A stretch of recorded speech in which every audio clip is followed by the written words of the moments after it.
안녕하세요. 저는 결혼을 하고 효자가 되어버린 남편놈과 가부장적인 시부에게 질릴 대로 질려 이혼해버린 이혼녀입니다. 처음 결혼을 할 때만 해도 남편이 그렇게까지 효자놈은 아니었는데 시부의 재산 상속이라는 당근 앞에 세상에 둘도 없는 효자가 되어버리더라고요. 그러면 제가 어떻게 이혼까지 결심하게 되었는지 들어보실래요? 저와 남편은 평범한 맞선으로 만난 사이였어요. 첫 만남부터 대화가 잘 통했고 그 뒤로 만난 두 번째 만남과 세 번째 만남 역시 좋더라고요. 대화가 잘 통하는 건 물론이고 가지고 있는 가치관과 추구하는 결혼관 역시 비슷하다는 생각을 했어요. 그렇게 결혼을 전제로 한 연애가 시작되었고 3년의 연애 끝에 결혼까지 하게 되었습니다. 제가 그 긴 연애 기간 끝에 결혼을 결심하게 된 것은 바로 이것 때문이었어요. 저기 자기야, 난 다른 건 몰라도 제사 명절에 여자만 일하는 거 절대 이해 못해. 엄연히 이씨 집안 제사고 이씨 집안 조상 모시는 건데 왜 엄한 다른 집안 여자들만 고생해야 하는 거냐고. 그래서 하는 말인데 우리 결혼하게 되면 각종 집안 행사 때 당신도 나서서 일해줬으면 좋겠어. 아니, 해. 이게 내 결혼 첫 번째 조건이야. 그래, 그게 뭐가 힘들다고. 그렇지 않아도 명절 제사 때마다 우리 엄마 고생하는 거 나도 보기 싫었어. 이참에 나도 엄마랑 당신 좀 돕지 뭐. 돕는 거 아니고 그냥 하는 거야. 엄연히 따지자면 나랑 어머님이 돕는 거지. 그래, 알겠어. 알겠다고. 내가 말 실수했어. 앞으로 나도 같이 일할게. 그러니까 나랑 결혼해 줄 거지? 저는 명절이나 제사 등 시댁 집안 행사에 오로지 여자만 일하는 것을 불합리하다고 생각하는 사람이었고 그런 제 의견을 남편 또한 수용할 것이라 약속도 약속했었죠. 제가 이런 약속을 한 것에는 또 다른 이유가 있었어요. 그건 바로 시부 때문이었는데 시부는 가부장적으로는 둘째가라면 서러운 사람이더군요. 그 어렵다는 상견례 자리에서도 시부는 시모에게 물 좀 달라, 먹거리를 앞접시에 담아달라는 등 시켜먹기 바빴는데 그 모습을 보며 다른 건 몰라도 이 문제만큼은 꼭 짚고 넘어가야 한다 싶었던 것이죠. 그래서 약속도 약속한 것이었는데 제가 그런 약속을 받아내서일까요? 남편은 제 걱정과 우려와는 달리 가정에서 집안일을 아주 만족스럽게 잘해주더군요. 그렇게 남편에게 큰 만족감을 지내다 보니 결혼 후 첫 명절이 다가왔고 전 다시 한번 남편에게 강조 또 강조하고 시댁으로 향했습니다. 여보, 마지막으로 이야기할게. 무슨 일이든 함께 하는 거야. 알겠지? 만약 당신이 이 약속 지켜주지 않으면 난 앞으로 명절이나 제사 같은 모든 행사에서 절대 오지 않을 거야. 알겠지? 알겠어. 걱정하지 마. 나 집에서 일 잘하는 거 못 봤어? 그렇게만 하면 된다는 말이잖아. 정답. 우리 여보가 집에서만큼만 하면 입댈 것도 없지. 그래, 집에서보다 더 열심히 할 테니까 가. 이제 나 좀 믿어달라고. 마지막까지 다짐을 받아낸 저는 남편과 함께 시댁으로 들어섰고 주방엔 제 예상대로 시모 혼자 산더미 같은 일에 쌓여 땀을 뻘뻘 흘리며 일을 하고 계시더라고요. 이건 아니다 싶었어요. 시모도 함께 해준다면 일이야 빨리 끝나겠지만 이때껏 홀로 고생했을 날들이 떠올라 차마 보고만 있을 수가 없더라고요. 그래서 전 시모가 입고 있던 앞치마를 벗겨주며 이렇게 말했어요. 어머님, 이제 저희가 할 테니까 방에 들어가셔서 좀 쉬세요. 제 말에 시모는 못 들을 말이라도 들은 사람처럼 토끼 눈을 하고 절 보더라고요. 어머 아가, 이걸 어떻게 혼자 한단 말이야? 안 돼, 너 몸살나. 그냥 하던 대로 내가 할 테니 넌 옆에서 조금 도와놔줘. 그거면 충분해. 저 혼자는 못하죠. 그래서 어머님 아들이자 제 남편이 도와준다네요. 그러니까 괜히 걱정하지 마시고 가서 좀 쉬세요. 이 땀 좀 보세요. 도대체 몇 시부터 이러고 계신 거예요? 저희 오면 같이 하시면 되는데 일단 들어가서 좀 쉬세요. 그래 엄마, 이제 들어가서 좀 쉬어요. 집사람이랑 내가 하면 돼. 전 남편을 앞세우며 시모에게 들어가시라 말했고 시모는 그런 남편의 모습은 처음이라는 듯 당황스러운 눈빛으로 저와 남편을 번갈아 보더군요. 전 그런 시모의 모습을 보며 남편에게 반성하라고 했죠. 여보, 반성 좀 해. 이때껏 어머님 도와드린 적 한 번도 없지? 거짓말할 생각도 하지 마. 어머님 눈빛만 봐도 다 알겠으니까. 어머님, 이때까지 고생 많이 하셨어요. 이제부터 저하고 어머님 아들이 다 알아서 할 테니 들어가서 쉬세요. 아무리 그래도 제가 뭘 할 줄 안다고. 너만 더 힘들 거야. 그러지 말고 나도 같이 하마. 아니에요. 어머님 아들 일 잘해요. 집에서도 가끔 밥도 차리는데 저보다 더 맛있을 때도 있다고요. 그러니까 어머님은 이제 주방 해방하시고 방에서 좀 쉬세요. 그렇게 시모가 등 떠밀려 주방을 벗어나려는데 시부가 등장해 주방에 있는 남편을 보고 노발대발 아주 난리를 부르기 시작하더군요. 너 지금 주방에서 뭐 하는 짓이야? 얼른 못 나와? 당신은 뭐하고 서 있는 거야? 얼른 우리 장남 나오라고 못해? 아버님, 올해부턴 남편이랑 저랑 명절 준비하려고요. 어머님 나이도 있으신데 이제 주방 졸업시켜드려야죠. 뭐야? 재아가 네가 몰라서 그러는가 본데 우리 집에선 남자가 주방에 들어가서 뭘 하는 짓은 절대로 용납이 안 되는 그런 집안이다. 어디 남자가 주방 일을 해? 에이, 그런 집안 아닌 집안 따로 정해져 있는 것도 아니고 요즘 세상에 그런 말씀하시면 큰일 나요. 큰일이 나든 말든 나는 모르겠고 당장 못 나와? 시부는 몸까지 떨며 화를 내고 있었고 남편은 저와 시부의 눈치를 살피느라 눈이 가자미 눈이 되기 직전이더군요. 시모는 시부의 압박에 못 이겨 다시 주방으로 발길을 돌리고 있었고요. 전 여기서 시부의 뜻대로 다 해줬다간 저 역시 시모처럼 살 것이 분명하다고 생각했고 그랬기에 더 단호하게 시모의 등을 밀어 주방에서 내보내버렸어요. 그리고 남편을 바라보며 당신이 결정해 라는 무언의 압박을 보냈죠. 남편 역시 이런 제 눈빛에서 살기를 느꼈는지 아무 말도 없이 계란을 풀기 시작하더군요. 전 그런 남편을 보며 안도의 옅은 미소를 지었고 시부는 더 큰 화를 내며 고함을 지르기 시작했어요. 너 이 녀석, 지금 이 아비 말을 무시하는 게야? 당장 나오라는 말 못 들었어? 시부의 고함에 남편이 움찔하는 사이 전 시부에게 다가가 앞치마를 내밀며 이렇게 말했습니다. 아버님, 그렇게 싫으시면 아버님도 같이 해보세요. 막상 같이 해보시면 생각보다 괜찮으실 거예요. 제가 이랬더니 시부가 어떻게 했는 줄 아세요? 앞치마를 탁 쳐내버리곤 밖으로 나가버리더군요. 아예 집 밖으로 말이죠. 그렇게 시부가 밖으로 나가는 소리가 들리자 시모는 다시 저에게로 와 걱정과 우려 섞인 말을 하기 시작했어요.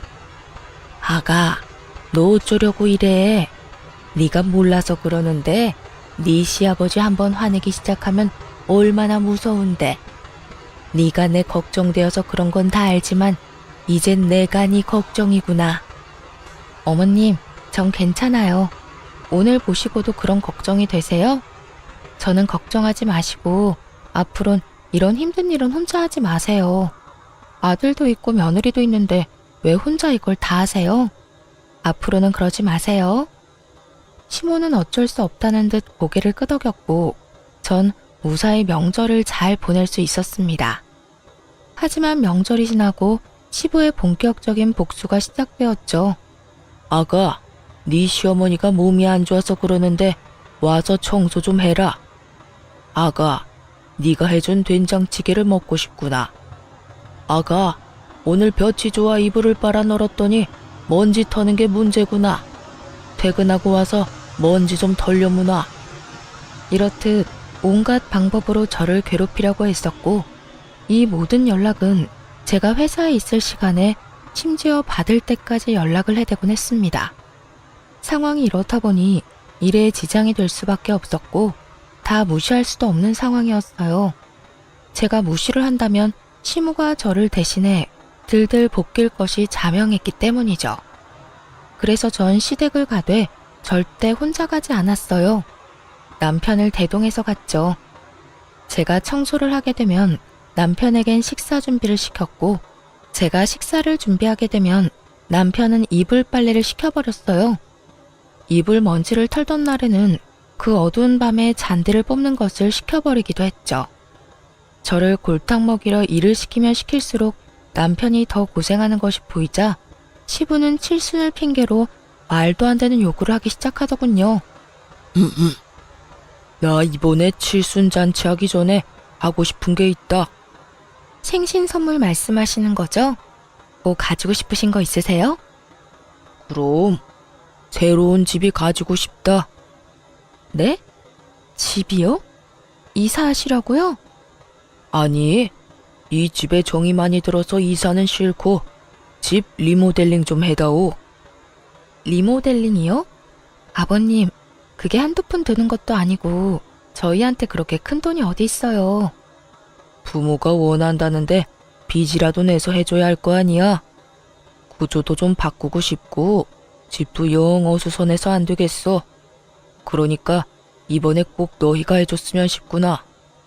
빚이라도 내서 해내라는 말을 듣는데 정말 기가 차서 콧방귀가 다 나더라고요. 어떻게든 부모가 자식에게 빚까지 내서 쓸데없는 리모델링을 해달라고 할 수 있는 것인지 이해도 되지 않았고요. 저희 시댁이요. 그렇게 오래된 구축 단독주택도 아니었고 구조도 꽤 잘 빠진 데다가 시무가 워낙 시부 닥달에 쓸고 닦고 해서 모델하우스보다 더 깨끗하게 잘 정리정돈된 집이에요. 그런데 그런 집을 싹 뜯어고치겠다고 하니 이건 더 들어볼 필요도 없이 저를 초장에 잡겠단 말로밖에 들리지 않더라고요. 그래서 전 시부를 보며 단호하게 말했죠. 아버님, 저희 그럴 돈 없어요. 아버님 원하시는 대로 다 해드리려면 몇백이 아닌 몇천이 들 건데 그걸 빚내서 해드리고 저희는 어떻게 생활하고 살아요? 저희는 손가락만 빨고 살 순 없잖아요. 하여튼 아버님이 뭐라고 하시든 저의 능력이 안 돼 리모델링을 못 해드리니 섭섭해도 이해해 주세요. 그러면 저희 가볼게요. 전 긴 말 들을 것도 없이 남편의 팔을 잡아 끌어 집으로 돌아왔고 돌아와 남편에게 하소연하고 있으니 남편의 전화기로 시부한테서 연락이 오더군요. 전 남편에게 스피커폰을 해서 받으라고 했고 남편은 제가 시키는 대로 전화를 받았어요. 이 한심한 놈아, 이런 식으로 계속 이 마누라한테 질질 끌려다닐 거야? 에이 아버지, 제가 또 언제 질질 끌려다녔다고 그러세요. 집사람 말이 다 맞으니까 그냥 듣고만 있었던 것뿐이지. 맞기는 뭐가 맞아? 이러니까 내가 너 보고 한심하다고 하는 거야. 너 그런 식으로 마누라한테 끌려다니면 죽도 밥도 안 돼 이 녀석아. 집안의 가장이 큰 소리 쳐야 가정이 올바르게 돌아가지. 어디 안 여자가 가장보다 큰 목소리를 내? 너 이 아버지 말 새겨들어. 너 그대로 네 마누라 말 듣고 살다간 다 늙어서 밥 한 그릇도 못 얻어먹어 이 녀석아. 에이, 집사람 그런 여자 아니에요.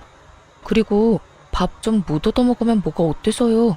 제가 차려 먹으면 되죠. 저 요리 잘해요 아버지. 남편은 시부의 호통을 요리조리 잘도 피해 다녔고 시부는 그런 남편의 대답에 도저히 안 되겠다 싶었는지 최후의 조건을 내걸더군요. 저로서는 정말 가관일 수밖에 없는 조건을 말이죠. 너, 이 아비 말 잘 들어라. 만약에 네가 이번에 네 마누라 제대로 휘어잡아서 우리 집 리모델링 해주면 내가 내 재산 다 주마.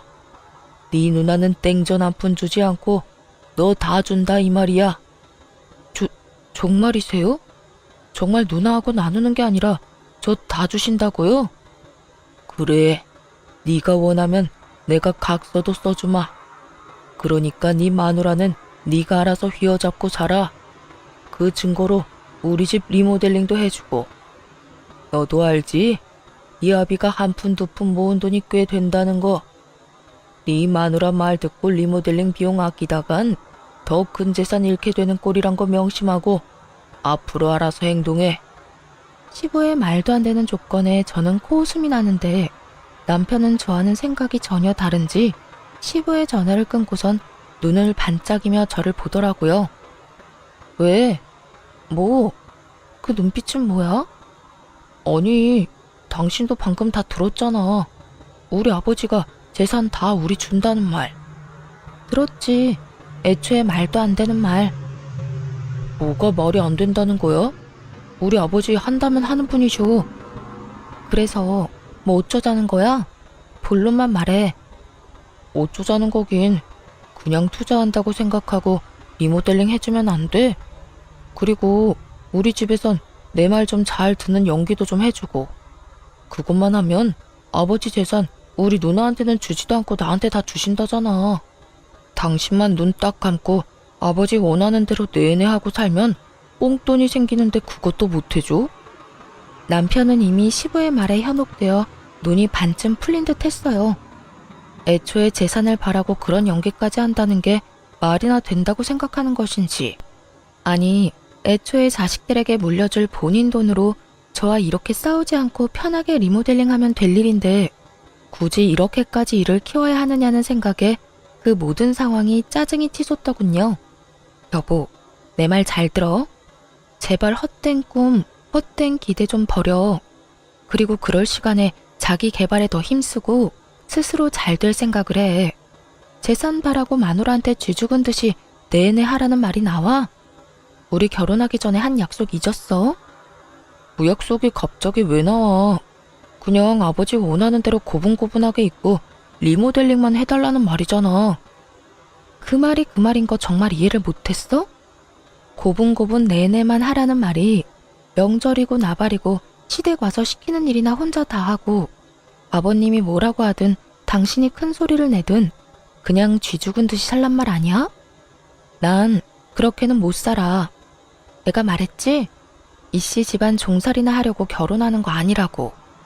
당신은 어머님께서 한평생 그렇게 고생하는 거 보면서도 느끼는 게 없어? 나도 그렇게 살았으면 좋겠냐고. 한평생 그러라는 게 아니라 적어도 아버지 돌아가실 때까지만 참으면 되는 일이니까 그렇지. 참도 효자다 효자. 재산 때문에 아버님 돌아가시라고 모사라도 지내지 그래? 당신은 무슨 말을 그렇게 하냐? 난 말이 그렇다는 거지.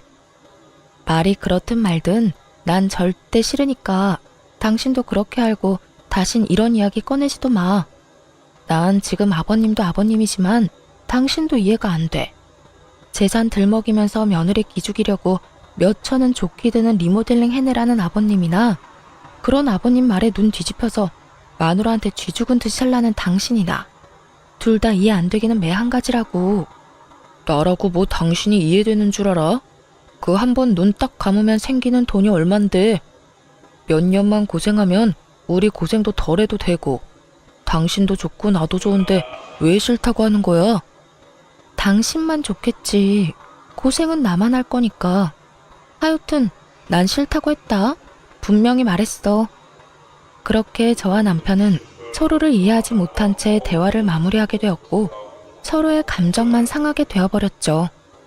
한번 상해버린 감정을 되돌리기엔 많은 시간이 필요했고 그 감정을 되돌리기도 전에 시부의 생신이 다가왔습니다. 그 문제의 칠순이 말이죠. 당연히 리모델링은 해주지 않았고 그것에 마음이 잔뜩 상해버린 시부는 동네 잔치 규모로 집에서 잔치를 연다고 하더군요.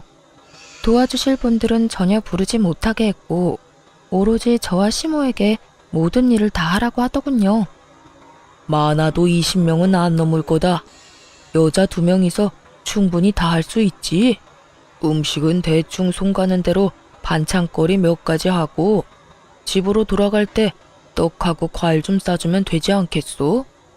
하여튼 이번엔 솜씨 발휘한다고 생각하고 잘 준비해. 괜히 사람들 불러놓고 망신살 뻗치게 하지 말고. 이렇게 이야기하는데 정말 미쳐버리겠더라고요. 말이 좋아 20인분이지 그걸 심오화제가 어떻게 하겠어요? 남편이 돕는다고 한들 큰 도움이 되지 못할 것이 뻔하기도 했고 사이도 대면대면에 지극정성으로 돕지 않을 것이 뻔하기도 했죠. 결국 전 출장 뷔페를 예약하게 되었고 그 사실을 안 시부가 또 노발대발 난리를 피워대더군요. 뭐? 출장 뷔페? 내가 한 말은 어디로 들은 게야? 집에 여자가 2명이나 있는데 사람을 부르기는 왜 불러? 여자가 2명밖에 없으니 사람을 부르죠. 아버님, 2명이 아무리 난다긴다 해도 20인분 만들어내는 건 불가능해요. 괜한 오기로 음식 준비해냈는데 맛도 없고 보기에도 형편없으면 그게 더 아버님 망신 아닐까요? 망신은 뭐가 망신이야? 모든 정성이 중요한 법인데. 그리고 네 시어미는 혼자서도 사람들 대접 다 하고 살았다. 이젠 너도 있는데 그 뭐가 힘들다고 뷔페를 불러? 얼른 취소하지 못해? 네, 못해요. 아버님도 이제 나이도 있으시고 힘들어서 그렇게는 못하세요. 때려 죽이신다 해도 안 되는 건 안 되는 거라고요. 1, 2인분도 아니고 20인분 가까이 되는 음식을 어떻게 해요? 무엇이 어째? 내가 살다 너같이 되바라진 며느리가 있다는 이야기는 듣도 보도 못했다. 어디 시아버지 생신날 손수 끓은 미역국도 대접 안 하고 넘어가려고? 아, 그건 걱정하지 마세요. 미역국은 제가 끓여드리려고 미역 불리고 있으니까. 그러면 됐죠? 되긴 뭐가 돼? 당장 취소하라는 내 말 아직도 못 알아들은 게야? 넌 시아비 생신상도 안 차리려면 시집은 왜 온 거야? 아버님, 저 생신상이나 차리자고 시집 온 거 아니에요. 아버님 아들이자 제 남편이랑 잘 먹고 잘 살려고 시집에 온 거예요. 그러니 뷔페 취소는 못하고요. 아버님이 포기하세요. 시부는 화가 머리끝까지 난 상태였고 저 역시 물러설 순 없는 노릇이었죠. 그렇게 양보 없는 치열한 다툼은 계속되고 있었고 결국 시부의 입에선 이런 말이 나오더군요. 포기? 포기는 너나 해. 난 그딴 음식들로 내 사람들 대접 못한다. 집에서 만든 음식이 아니면 대접할 생각도 없으니 네가 끝까지 그렇게 우긴다면 잔치를 하지 않으마. 정말 웃기지 않나요? 칠순 잔치를 안 하면 누구 손해인지 정녕 모르는 시부는 저 말을 당당하게도 내놓고 있었고 전 그런 시부의 말에 조금의 흔들림도 없이 이렇게 말해주었습니다. 저 역시 20인분 잔치상은 절대 못 차리니 정 싫으시면 그렇게 하세요. 다 취소하시라고요. 뭐야? 뭘 그렇게 놀라세요? 아버님 뜻대로 하시라고요. 잘 생각해 보시고 정말 취소하실 거면 빨리 말씀해 주세요. 당일 취소라서 예약금을 얼마나 돌려줄지는 모르지만 조금이라도 빨리 취소해야 그 사람들도 저도 손해가 적지 않겠어요? 시부는 제 말에 헛기침을 했고 전 그런 시부의 모습에서 절대 취소하지 않겠구나 확신했죠. 시모 역시 같은 생각이었는지 평소 시부가 좋아하던 음식 몇 가지를 준비하기 시작하더군요. 저 역시 그래도 미역국은 제 손으로 끓여드리기 위해 미역국을 끓이기 시작했고 시부는 그 모든 음식이 끝날 때까지 아무런 말도 꺼내지 않더군요. 네, 결국 시부가 고집은 꺾은 것이었죠. 그렇게 음식이 완성되는 동안 남편 놈은 저를 약올리기라도 하듯 시부의 옆에 앉아 TV를 보며 깔깔거리기 바빴고 저는 그런 남편에게 눈치를 줘봤지만 남편 놈은 제 모든 시그널을 무시하기 바쁘더군요. 생각 같아선 약속대로 다 엎어버리고 돌아가고 싶은 마음이 굴뚝이었지만 다른 날도 아니고 칠순이니 일단 도리는 다 하자는 마음에서 시모와 함께 상차림까지 모든 준비를 마쳤습니다. 그 후 사돈의 8종까지 온갖 지인들이 시댁에 들이닥쳤고 어떻게 손님 대접을 했는지도 모를 만큼 바쁜 시간이 지나갔어요. 무사히 손님을 보내고 뒷정리를 다 하고 앉으니 편히 쉬고 있던 시부가 그때만 기다렸다는 양 시모에게 또 일을 시키기 시작하더군요. 앉지 말고 가서 시원한 꿀물이나 한 잔 타와. 아까 술을 좀 먹었더니 시원한 꿀물을 먹고 싶어. 듣는 제가 화가 치솟는 그 상황에 시모는 익숙하다는 듯 주방으로 가더니 이내 꿀물 한 잔을 가지고 와 시부에게 내밀더군요. 거기까지만 해도 어이가 없는데 시부는 시모가 타준 꿀물을 입에 대지도 않고 거칠게 잔을 탁 하고 내려놓더군요. 시원한 거라고 했잖아. 시원한 건 몰라? 얼음에 타달라는 말이잖아. 하여튼 뭐 하나 제대로 하는 일이 없어. 이거는 당신이나 마시든가 하고 당장 얼음 가지고 와. 아이고, 그냥 좀 먹어요. 아까 손님들 대접한다고 얼음 다 쓰고 없어요. 없으면 사오면 되는 거 아니야?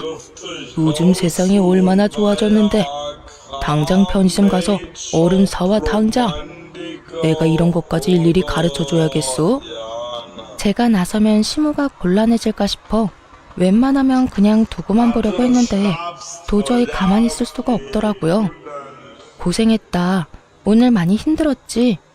이런 말 한마디만 해줘도 제 맘이 그렇게까지 화가 나지 않았을 텐데 시부는 그런 말은 아예 뇌 속에 존재하지도 않는 사람처럼 구는데 정말 참을 수가 없는 지경이었어요. 그래서 전 결국 시부의 옆에 앉아 부른 배를 통통 두드리고 있는 남편을 보며 이렇게 말했어요. 여보가 좀 다녀와. 내가? 그러면 어머님이 가셔? 아님 내가 가? 우리 둘 다 이때껏 차리고 치우고 하다가 이제 궁둥이 붙이고 앉은 거 못 봤어? 당신 보니까 소화도 안 되는 것 같은데 당신이 좀 다녀와. 얼른. 아버님 지금 당장 얼음 넣은 꿀물이 드시고 싶다잖아. 아무리 저와의 감정이 좋지 않더라도 양심이 있다면 그리고 제자리에 잘 달려있다면 당연히 남편이 가줄 거라 생각했습니다. 그만큼 시모와 저는 눈코 뜰 새 없이 고생을 했고 그에 비해 남편은 앉은 자리에서 먹느라 바빴으니까요. 그런데 남편은 이런 저의 예상을 와장창 조각내버리는 말을 짓거리기 시작하더군요. 나? 싫은데? 나 지금 배불러서 꼼짝도 하기 싫어. 그러니까 엄마가 정 걱정되면 당신이 가. 그러면 되겠네. 그 순간 남편과 제가 했던 약속들이 제 뇌리를 스쳐가고 철석같이 고개를 끄덕이며 약속도 약속하던 남편의 얼굴이 산산조각이 나더군요. 시부는 남편의 말에 우리 아들 잘한다는 듯 긍정의 고개를 끄덕이고 있었고 전 그 모습에 더욱 화가 치솟았어요. 당신 진짜 적당히 좀 해. 나랑 한 약속 기억 안 나? 당신이 이런 식으로 하면 나도 가만히 있지 않는다고 했을 텐데. 그리고 굳이 약속이 아니라도 이 정도는 해줄 수 있잖아. 오늘 하루 종일 고생한 어머님이랑 내가 안쓰럽지도 않아? 안쓰럽기는 무슨? 우리 엄마는 당신 시집 오기 전에 더한 일도 혼자 다 했어. 그리고 당신도 그래. 시집 왔으면 시댁 가풍에 따라야지. 그까진 약속이 뭐라고 이렇게 날 들들 볶아대는 거야? 그까진 약속 각서라도 쓴 것도 아니고 난 할 만큼 했거든. 그러니까 당신이나 적당히 해. 우리 부모님 다 듣는 데서 이게 뭐 하는 짓이야? 감히 하늘 같은 남편한테. 하늘 같은 남편? 그래, 하늘 같은 남편. 그리고 말이 나왔으니까 하는 말인데 당신만 참으면 우리 집에 큰 소리 날 일도 없어. 큰 소리만 안 나겠어? 나도 편안하게 우리 아버지 재산 다 받을 수도 있고 그러면 나만 좋은 거 아니라고 했잖아. 그 재산 받으면 나 혼자 다 쓰는 것도 아니고 다 우리 거가 되는 건데 당신이 조금만 우리 아버지 비위 좀 맞춰주면 안 되냐? 꼭 이렇게 사사건건 다 걸고 넘어져야겠어? 그 순간 머릿속이 하얘지며 이혼이 떠오르더군요. 말이 좋아야 비위이지 남편 말은 그야말로 시댁 종노릇이나 하면서 평생 살라는 말인데 그걸 제가 왜 참고 살아야 하나 싶었어요. 전 그렇게 살려고 결혼한 것도 아니었고 이런 남자란 걸 알았으면 애초에 결혼 따윈 하지 않았을 테니까요. 내가 사사건건 다 걸고 넘어지는 게 아니라 사사건건 말도 안 되는 소리를 아버님이랑 당신이 하는 것뿐이야. 그리고 난 그딴 돈 필요 없거든. 내가 말했지? 그 돈 받을 때까지 고생하는 사람은 나뿐이라고. 당신만 귀한 자식 아니야. 나도 우리 집에선 귀한 딸이라고. 그러니까 남의 집 귀한 자식 종 취급할 생각하지 마. 이게 무슨 종 취급이야. 어른한테 말대꾸하지 말고 좋은 게 좋은 거라고 하면서 잘 살자는 말인데. 아버님은 제 손으로 물 한 잔 떠다 먹는 법이 없고 당신 또한 그런 아버님 옆에 앉아서 날 부려먹겠다고 눈을 반짝이고 있으면서 종 취급이 아니라고? 입은 삐뚤어졌어도 말은 바로 해라. 그게 종 취급이야. 가만히 앉아서 남자라는 이유로 여자들 부려먹는 거. 아버님이야. 워낙 그러고 살아오신 세월이 있으니 100번 양보해서 그럴 수 있다고 치자. 당신은 뭐야 도대체? 보고 배울 게 없어서 지금 그딴 걸 배워? 내가 진짜 살다 이렇게까지 사람 무시하는 몰상식한 사람들은 처음이야. 마지막이라고 생각하니 못할 말이 없더라고요. 물론 제가 못할 말이 없도록 남편이 판을 잘 깔아주기도 했고요. 제 입에선 그간의 우라가 터져나오고 있었고 제 말을 듣고 있던 남편은 더는 참을 수 없다는 듯 손을 올리더군요. 남편의 손과 제 뺨이 맞닿는 순간 이게 무슨 일인가 싶어 사고가 멈춰버리더군요. 이게 현실인가 꿈인가, 정말 이게 현실이 맞나 하는 생각에 혼란스럽게까지 했습니다. 그렇게 제가 황당함에 사고가 멈춰버린 순간 시모가 자리에서 일어나더니 저를 대신해 남편에게 똑같이 되돌려주더라고요. 아무도 예상하지 못한 시모의 행동에 남편 역시 당황하며 볼을 매만지며 눈을 끔뻑이고 있었고 시부는 호통치기 시작했어요. 당신 지금 뭐 하는 짓이야? 미쳤어? 감히 누구한테 손을 대? 누구한테 손을 대기는요? 내 아들한테 손 댔어요. 뭐 문제 있어요? 내 배로 낳은 내 자식한테 이 정도 할 자격도 없어요. 아니 이 옆에 내가 진짜 미쳤나? 정신 못 차려? 어디 감히 소리를 질러? 시부는 더 큰 호통으로 시모를 대하고 있었고 시모는 더는 못 참겠다는 듯 앞에 놓인 꿀물을 시부에게 그대로 부어버리곤 참았던 말을 쏟아내더군요. 내가 웬만하면 애들 다 보내고 이야기하려고 했는데 도저히 안 되겠네. 일단 너는 지금 네 마누라한테 뭐 하는 짓이야? 새 애기가 너한테, 그리고 우리 집안에서 이런 취급이나 당하려고 시집 온 줄 알아? 엄마가 내내거리고 사니까 세상 모든 여자들이 다 그러고 살아야 한다고 생각이라도 한 게야? 어디서 못된 것만 배워서 이딴 짓거리나 하냐고. 엄마, 그게 아니고 나는 집사람이 말을 너무 심하게 하니까. 조용히 못해? 나도 귀 있고 눈 있어. 네 집사람이 너한테 못할 말 한 게 뭐가 있어? 이 늙은 어미 대신 너한테 얼음 좀 사오라고 한 거? 몰상식한 인간들한테 몰상식하다고 한 거? 도대체 뭐가 심한 말이란 말이야? 시모는 남편에게 닥달하듯 따져물었고 처음 보는 시모의 모습에 남편은 고개를 숙인 채 아무 말도 하지 못하고 있더군요. 그런 남편의 모습에 혀끝을 차던 시모는 이번엔 시부의 차례라는 듯 시부를 보며 말을 시작했어요. 그리고 당신, 나 이제 당신이랑 그만 살 거예요. 그동안 나랑 내 자식 배 굶지 않게 살게 해준 값이다 생각하고 오늘까지만 희생하며 살자. 애들 돌아가고 나면 이혼하자고 말하려 했는데 지금 당신이랑 이놈 하는 꼴을 보니 더는 못 참겠네요. 이혼합시다 우리. 갑작스러운 이혼 통보에 시부는 당황한 듯 말을 되물었지만 시모는 꽤 오랫동안 오늘만을 기다린 사람처럼 담담하게 말을 꺼내더라고요. 뭐? 이혼? 지금 이혼이라고 했어? 그래, 이혼. 나라고 마냥 좋아서 당신 참고 산 거 아니에요. 그저 자식들 시집장가만 다 보내고 나면 나도 당신 떠나 편하게 살 거라고 오늘만 기다리고 꾹 참고 살았다고. 오늘 당신 칠순잔치까지 딱 해주고 조용히 이혼하려고 했더니 어떻게 당신은 사람을 그렇게까지 부려먹을 수가 있어? 얼음이 없어서 꿀물을 못 마시겠다고? 그깟 얼음이 뭐라고? 하루 종일 제대로 한 번 앉지도 못하고 일한 사람을 그렇게나 못 살게 구냐고. 끝까지 사람을 이렇게까지 질리게 만들 수가 있는지. 난 이제 당신한테 남은 정도 없어요. 그러니까 이혼합시다. 제발. 당신 진짜 미쳤어? 제정신 아니야? 당신 나이 60이 넘어서 이혼은 무슨 이혼이야? 그래요. 평생을 종처럼 살다 보니 벌써 60이나 됐습니다. 그래서 앞으로 남은 여생은 누구 집 종이 아니라 나 자신으로 살고 싶어요. 그러니 이혼해요. 나 이제 당신 손발로 그만 살고 싶다고.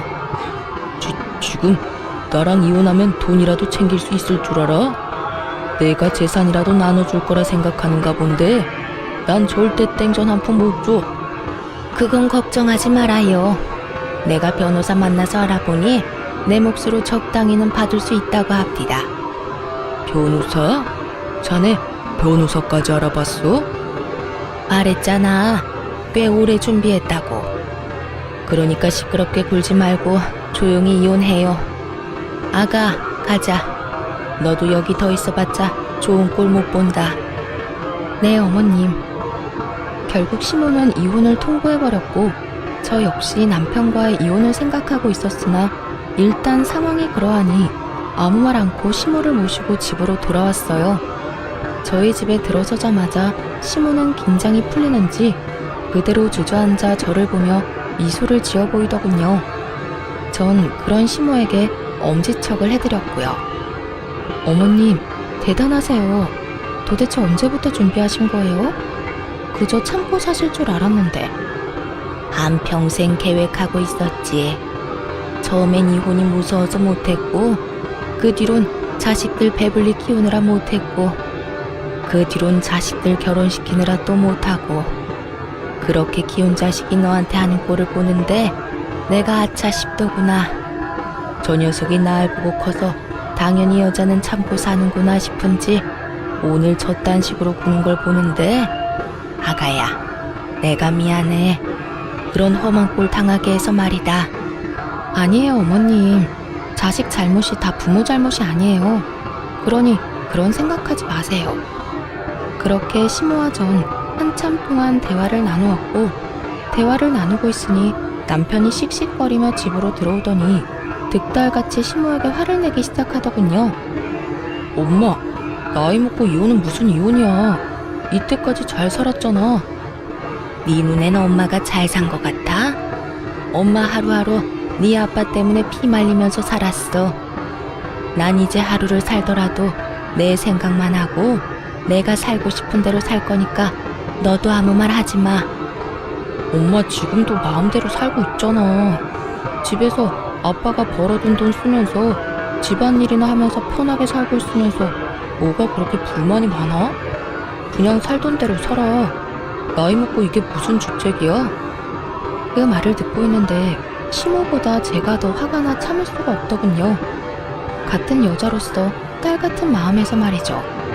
저는 그대로 일어나 남편에게 다가가 남편놈 싸대기를 시원하게 날려버렸어요. 그리고는 정신을 차리지 못하는 남편을 향해 쓴소리를 시작했죠. 정신 좀 차려. 네 눈엔 어머님 우는 건 보이지도 않아? 어머님 속 다 문드러지는 건 보이지도 않냐고. 어떻게 아들이라는 놈이 며느리인 나보다도 자기 엄마를 더 몰라? 어떻게 된 아들이 엄마 가슴에 대못을 받고 있냐고. 제가 소리를 지르며 바른 말을 하자 남편은 악에 바친 듯 욕을 하며 저에게 상관 말라고 고함을 지르더군요. 너 미쳤어?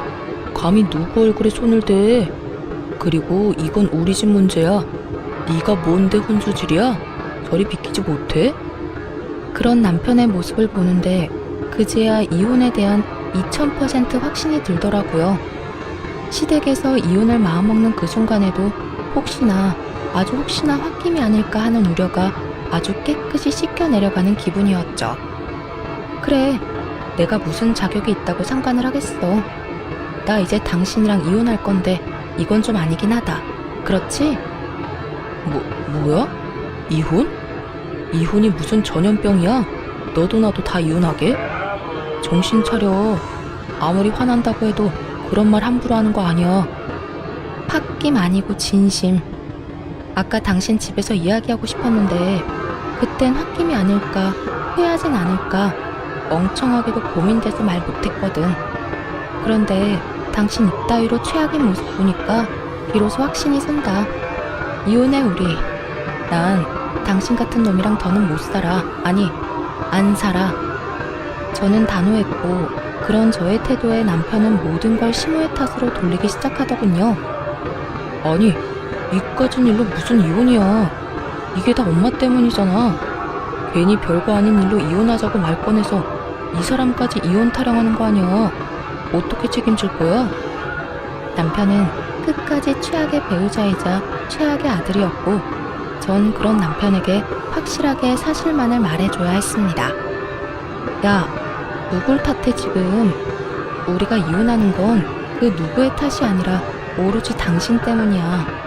당신이 하는 행동이 우리의 약속과는 너무나도 달랐고 그런 행동을 하면서도 당신은 어쩔 수 없어 미안해하는 게 아니라 너무나도 당당하게 당연하다는 듯 그런 행동을 했어. 난 그런 당신 행동에서 더는 당신 같은 인간을 믿고 살 수 없다고 생각했고 지금 이 순간까지 어머님 탓만 하는 당신 행동 때문에 이혼을 확신하게 된 거야. 그러니까 어머님 탓할 생각은 하지도 마. 참나. 야, 누가 이혼하자고 하면 무서워할 줄 알아? 나도 좋다 이거야. 우리 아버지가 너랑 이혼하고 오면 더 좋아하시겠네. 그렇지 않아도 너 같은 며느리는 꼴도 보기 싫다고 노래를 부르셨는데 이혼했다고 하면 그 재산 당장 다 물려주시지 않겠어? 난 그 재산 받아서 떵떵거리면서 잘 살 테니 그때 가서 후회나 하지 마. 너나 후회하지 마. 그 재산이 진짜 당장 네 손에 들어올 것 같아? 당신이 당신 아버지를 몰라도 너무 모르네. 내가 모르긴 뭘 몰라. 아마 모르긴 몰라도 이혼했다고 하면 재산 다는 아니더라도 크게 한몫 떼주시겠지. 하여튼 이혼해 줄 테니까 나중에 울고불고 매달리지나 마. 엄마도 마찬가지야. 아버지가 엄마한테 재산 한 푼도 안 준다고 했거든. 그러니까 아버지 화 더 돋우지 말고 집으로 들어오는 게 좋은 거야. 그러면 나는 먼저 가 있을 테니 두 사람 다 생각 잘하라고. 남편 놈은 끝까지 헛된 기대를 품고 집을 나가버렸고 저와 시모는 그런 남편 놈의 뒷모습을 보며 동시에 혀끝을 찼습니다. 그렇게 시모와 저의 이혼은 진행되었어요. 우선 저는 부당한 대우를 이유로 시부와 남편에게 위자료를 청구했고 많지 않은 금액이지만 어찌되었든 위자료를 받을 수 있었어요. 그리고 시모 역시 시부에게 위자료와 총 재산의 절반을 분할받고 제대로 이혼할 수 있게 되었네요. 끝까지 이혼을 거부하던 시부는 이혼이 선고되던 그날 눈물까지 흘리며 시모에게 매달리는 모습을 볼 수 있었죠. 당신, 아니 여보, 내가 다 잘못했네. 잘못했어. 이제 와서 내가 당신 없이 어떻게 산다는 말이야. 나 당신 없으면 잠도 제대로 못 자는 거 알면서 꼭 이렇게까지 해야겠어? 네, 이렇게까지 해야겠어요. 잠을 못 자면 정신병원에 가보세요. 요즘 약 잘 나와서 아마 금방 잠들 수 있을 거예요. 여보, 그러지 말고 잘 생각해봐. 내 나이도 그렇고 당신 나이도 그렇고 서로 의지하고 등이나 긁어주면서 잘 살아야 할 나이인데 지금 이혼해서 어쩌자고 이러는 게야? 어쩌긴요. 나는 나대로 당신은 당신대로 잘 살자고 이러는 거죠. 나는 이제 당신이 없어야 잘 살 것 같으니 다신 연락도 하지 말고 소식도 전하지 말고 살아요. 그러면 잘 가고 저승길에서도 마주치지 맙시다. 시모는 애걸복걸하며 매달리는 시부를 뿌리치고 가버렸고 전 남편은 끝까지 저에게 후회할 거라며 아주 희망에 차 있더군요.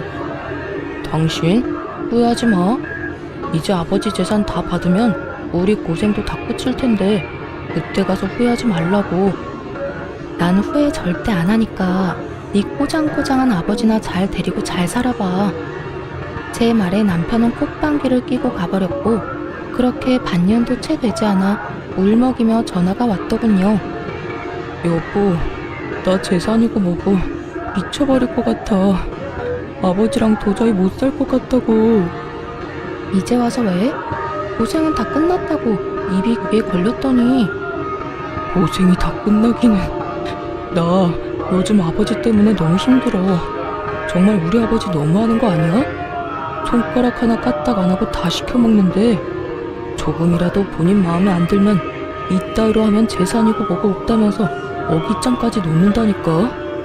내가 그 재산 유세에 참고 살 수가 없어. 이렇듯 한참을 하소연하던 전 남편은 우물쭈물한다 싶더니 준비한 말을 꺼내기 시작하더군요. 그래서 하는 말인데 우리 재결합하면 안 될까? 내가 당신만 다시 허락해주면 재산 받는 즉시 절반 딱 떼줄게. 어? 내가 각서도 써줄 수 있어. 난 재산도 필요 없고 각서도 필요 없어. 그러니까 제발 정신 좀 차리고 나한테 연락하지 마라. 한 번 더 나한테 연락하면 진짜 경찰에 스토킹으로 신고할 거니까. 그 후 경찰이 무섭긴 했는지 전 남편에게 연락이 오지 않았습니다.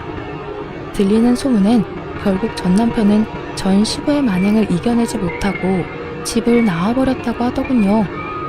전 남편이 나오며 다시 부려먹을 사람이 사라진 전 시부는 시모 사는 곳까지 알아내 매일같이 찾아가 빌었다고 하고요. 그렇게 빌어본들 마음이 바뀔 리가 없었고 어머님은 문조차 열어주지 않고 접근 금지 신청까지 해버렸다고 하더군요. 결국 전 남편은 전 시부의 재산도 못 받고 저와 이혼까지 하게 되었고 전 시부는 손가락 하나 까딱하지 않고 살아왔던 세월이 있다 보니 혼자 밥도 제대로 못 챙겨 먹고 있다 하더군요. 돈이 있으면 뭐 하나요? 혼자 하는 것이 단 하나도 없는데 말이죠.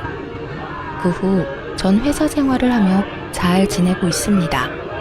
전 시부의 괴롭힘에 몰골이 다 상해버린 전 남편이 회사 앞에 찾아와 울고불고 매달리며 다시 재결합 이야기를 꺼내긴 했지만 매몰차게 뿌리치며 다시 경찰 이야기를 꺼내니 두 번 다신 찾아오지 않더라고요. 꽁지 빠지게 도망치는 꼴이 얼마나 통쾌했는 줄 모릅니다. 그렇게 그 집과는 연을 다 끊었는데 어머님과는 꾸준히 연을 이어오고 있어요. 어머님과 연락을 자주 하며 밥도 먹고 가끔 영화도 보며 데이트를 즐기기도 하고 가까운 근교로 산책하러 나가기도 하고요. 어머님은 요즘 노인 학교에 다니고 계시는데요. 배움이 짧아 한평생 한이셨는데 이혼을 한 후 하고 싶었던 공부도 하게 되었다며 그 한을 풀었다고 하시곤 한답니다. 그런 어머님의 모습을 보며 저 역시 많은 것을 배우고 또 느끼곤 해요. 어머님이 지금 행복을 찾으셨듯 저 역시 언젠가는 이혼의 아픔을 다 이겨내고 진정한 행복을 찾을 수 있겠죠? 이로써 저의 긴 이야기가 끝이 났습니다. 저의 긴 이야기 끝까지 함께 해주셔서 감사합니다. 행복하세요.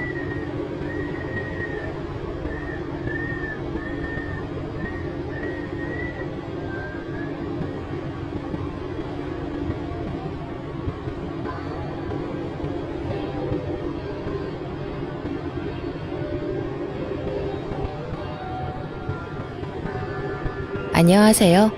혹시 여러분들은 의심이 많은 편인가요?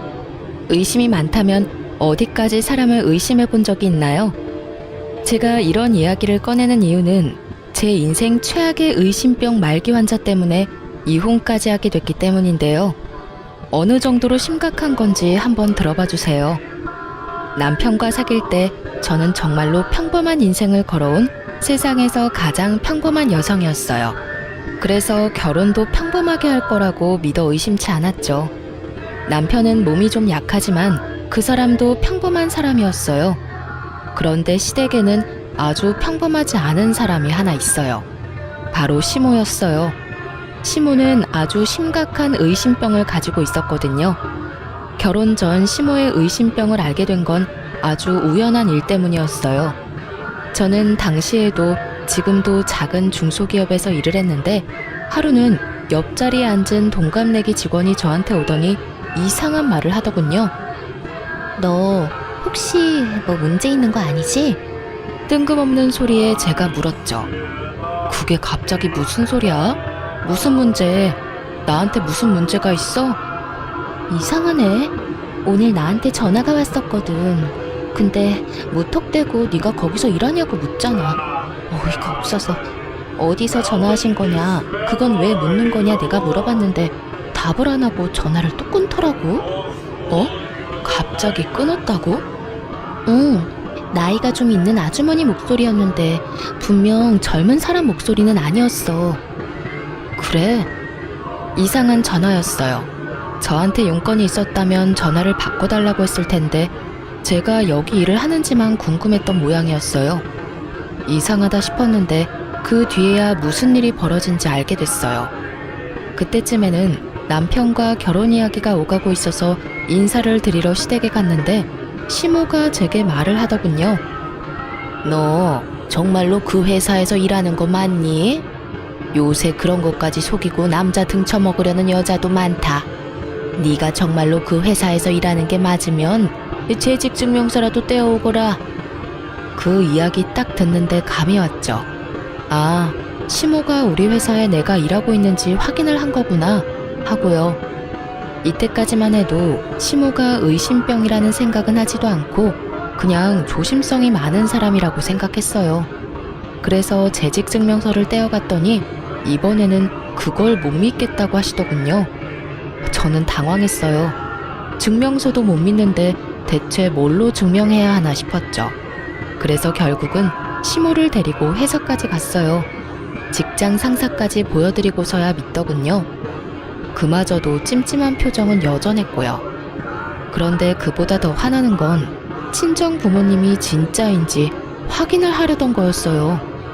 상견례 때 부모님을 만났는데 갑자기 며칠 뒤에 저를 혼자 부르더군요. 그러더니 부모님이랑 닮지 않았는데 진짜 친정 부모님 맞냐고 저한테 범인 신문하듯이 물어보는 거예요. 아무리 봐도 얼굴이 안 닮았는데 혹시 너 연기자 섭외했니? 너무 어이가 없어서 우리 부모님이 맞다고 몇 번을 이야기했어요. 그런데도 못 믿겠으니 증거를 가져오라더군요. 그래서 집에서 앨범을 통째로 가져왔어요. 한 6번 정도 됐거든요. 갓난아기 때부터 부모님과 함께 찍은 사진을 앨범째로 가져가서 확인시켜드렸어요. 제가 의심을 받고 있어서 기분 나쁜 건 둘째치고 그걸 들고 가는 내내 어이가 없어서 실소가 터지더군요. 그 일이 있은 후에 남편에게 심각하게 물어본 적이 있었어요. 어머님 혹시 누구한테 사기당한 적 있어? 크게 막 당하고 속아 넘어간 적이 있다거나. 그런 건 없는데 식구들한테는 평범하셔. 아마 새로 사람 들이는 일이라 좀 철저하게 하고 싶은 모양이지. 너무 신경 쓰지 마. 가족이 되면 괜찮아질 거야. 그랬으면 좋겠는데 솔직히 지금 이 상황도 너무 기분 나쁘잖아. 내가 무슨 범죄자인 것 마냥 내 뒷조사를 하시니. 사람 들이는 게 중요하긴 한데 최소한 서로 기분 나쁘지 않은 선에서 해결해야 되는 거 아니야? 내가 나라는 걸 증명하려고 이런 것까지 해야 하다니. 그냥 당신한테 알아보라고만 해도 될 일을. 우리 엄마는 나도 못 믿어. 나를 못 믿는 거라기보다는 내가 하는 모든 일이 못 믿어온 거지. 그래서 항상 엄마가 다 알아서 해놓거든. 그렇게 별거 아닌 것처럼 말하는 남편을 보며 저는 애써 짜증나는 마음을 재웠어요. 그래, 세상이 험하니 확인을 과하게 할 수도 있지. 그렇게 생각하기로 했어요. 그런데 시모에게는 그 정도 선에서 끝낼 마음이 없었던 거죠. 끊임없이 저를 의심했어요. 결혼 전에는 제 출신과 배경을, 결혼 후에는 제 사생활을 말이죠.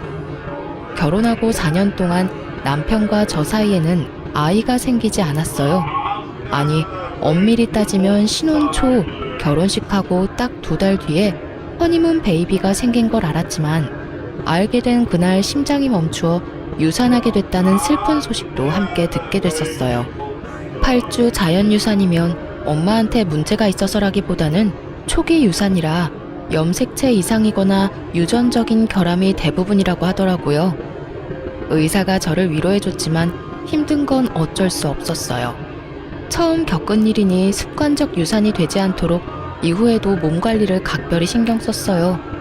그리고 임신 사실을 알자마자 유산이라는 상황에 남편에게만 알리고 유산 수술을 했어요. 일명 쪽파술이라는 수술이었죠. 그리고 그 후 4년간 임신을 한 번도 성공하지 못했어요. 간혹 어떤 사람들은 유산 후 애가 더 잘 들어섰다라고 하는 사람들도 있었지만 이상하게도 저한테는 해당되지 않았죠.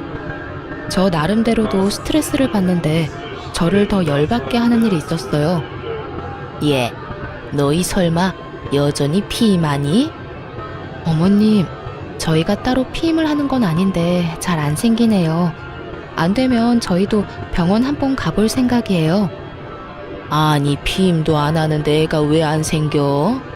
예전에 그런 이야기 들은 적이 있지? 86의 여자들, 그 술집에서 일하는 여자들 말이야. 하도 몸에 안 좋은 거 많이 해서 애가 안 들어선다고 말이야. 네가 그런 경우는 아니겠지? 술집 여자요? 그래, 너도 혹시 예전에 우리 아들 말고 다른 남자 만나면서 몸 함부로 굴린 거 아니야? 그게 아니라면 멀쩡한 젊은 아가씨가 왜 임신이 안 돼? 시모 말에는 정말 자중이라는 것이 없었습니다. 입 밖으로 생각한 대로 모두 저에게 퍼붓는 수준이었죠. 도대체 어떤 시모가 며느리에게 몸을 함부로 굴린 거 아니냐는 말을 해요? 저는 열이 받아서 저도 모르게 툭 쏘아붙였어요. 어머님, 어차피 결혼 전에 제 뒷조사 철저하게 하지 않으셨어요? 제가 그런 적이 없다는 건 어머님이 잘 아시면서 어떻게 그런 모욕적인 말씀을 하실 수가 있어요. 어머님 말씀대로면 아가씨는요. 아가씨도 저희랑 비슷한 시기에 결혼했는데 임신 아직 안 됐잖아요. 저도 아가씨한테 어머님이 하신 이야기 고스란히 해볼까요? 시댁에는 저와 동갑인 저와 비슷한 시기에 시집간 신우가 있었고 그 신우도 아이가 없었어요. 제가 신우 이야기를 꺼내니 시모 얼굴이 살짝 당황했더군요. 걘 내가 잘 알아. 그런 일 안 할 거라는 것도 잘 알고.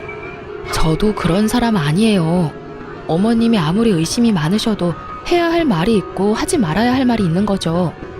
세상에 며느리를 술집 여자 취급하시는 게 어딨냐고요. 그리고 이미 제 뒷조사 다 하신 거 아니에요? 다 해놓고 이제 와서 무슨 그런 해괴한 말을 하시는데요. 결국 시모는 변명을 하며 자리를 떠났고 저는 분통을 터뜨릴 수밖에 없었어요.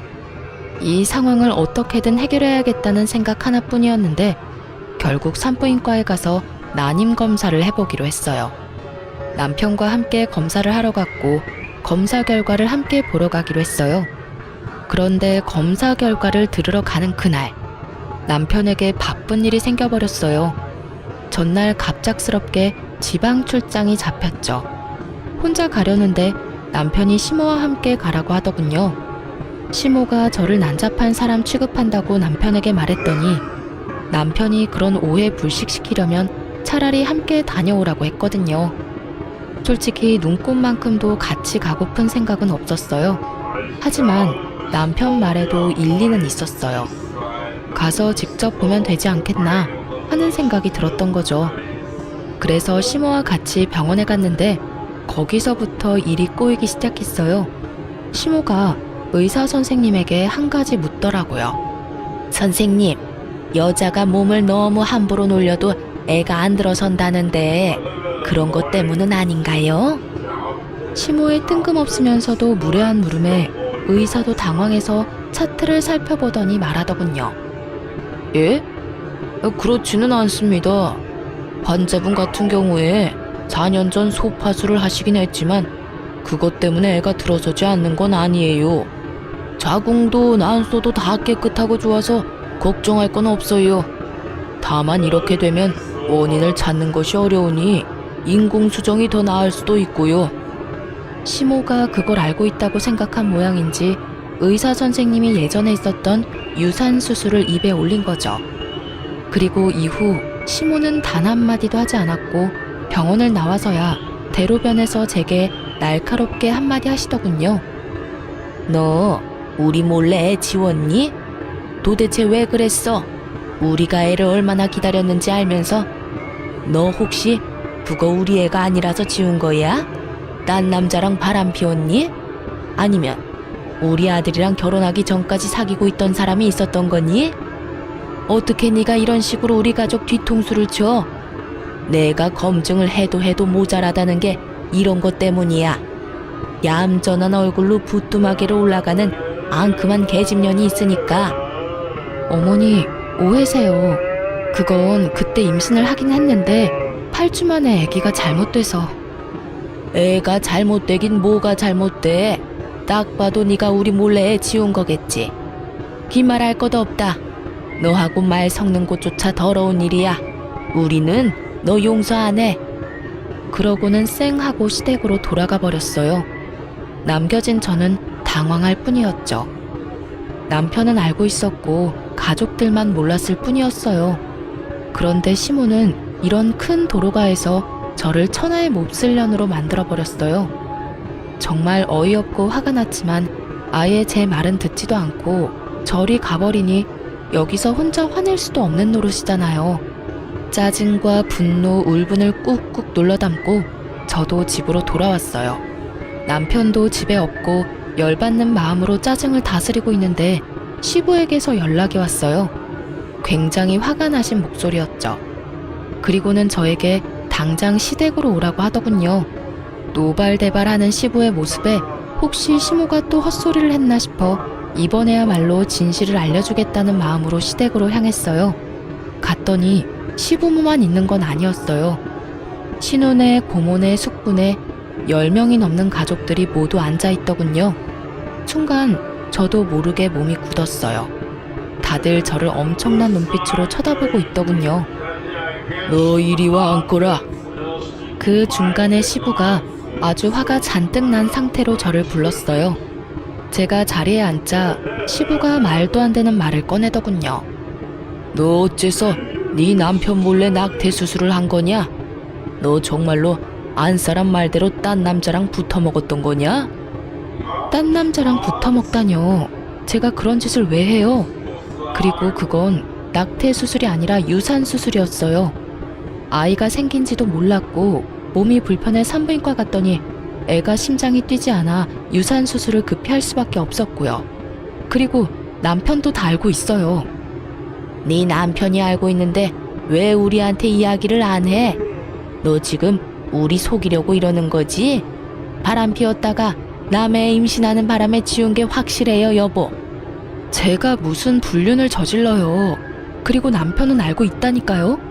제발 제가 하는 말을 좀 믿어주세요. 아무리 의심이 많으셔도 그렇죠.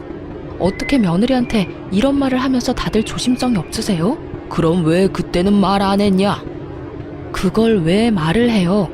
애가 생긴 걸 죽은 날에 알았는데. 그럼 전화해서 애가 생겼는데 유산이래요 하고 힘든 소식을 전해드렸어야 맞는 건가요? 그리고 생각이라는 게 있으면 조용히 묻는 게 맞는 거 아닌가요? 지금 이런 식으로 사람 아픈 기억 건드는 건 잘하는 일인 거예요? 첫 애를 가슴에 묻은 며느리한테 이런 식으로 추궁하는 게 맞는 거냐고요. 그리고 그 애는 허니문 베이비예요. 다른 남자 애라고 착각할 수도 없어요. 날짜를 따져보면 제가 그때 신혼여행 때문에 일주일 동안 외국에 있었던 건 확실한 사실이니까요. 네가 하는 말을 어떻게 믿어? 네가 속이려고 할수록 우리는 너 못 믿어. 믿지 마세요. 그럼 남편 불러서 확인하시면 되잖아요. 저는 열받아서 그 자리에서 남편에게 전화를 했어요. 당신 지금 시댁으로 당장 와. 나 혼자 여기서 지금 뭐 하는 짓인지 모르겠으니까. 갑자기 무슨 소리야? 이 밤중에 출장까지 와 있는데 거길 어떻게 가? 왔다가 다시 내려가. 나 지금 가족들 다 보는 앞에서 결혼한 지 얼마 안 된 주제에 바람 피우고 애 낙태시킨 천하의 미친년이 됐거든? 지금 안 오면 당장 이혼이야? 짜증을 내던 남편이 제 말에 심상치 않음을 느꼈는지 지금 당장 올라오겠다고 하더군요. 그리고 1시간 반 만에 남편이 시댁으로 헐레벌떡 뛰어들어왔어요.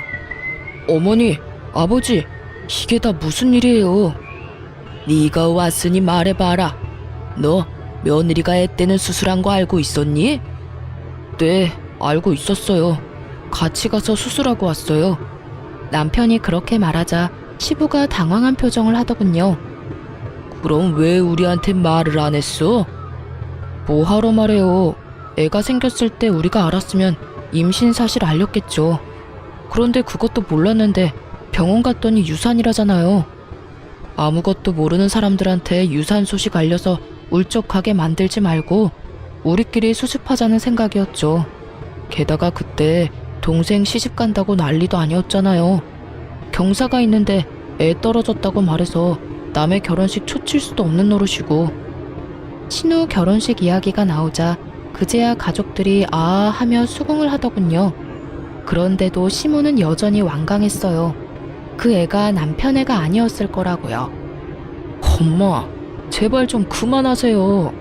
아무리 의심이 많아도 그렇지 이런 일까지 의심하시면 어떡해요?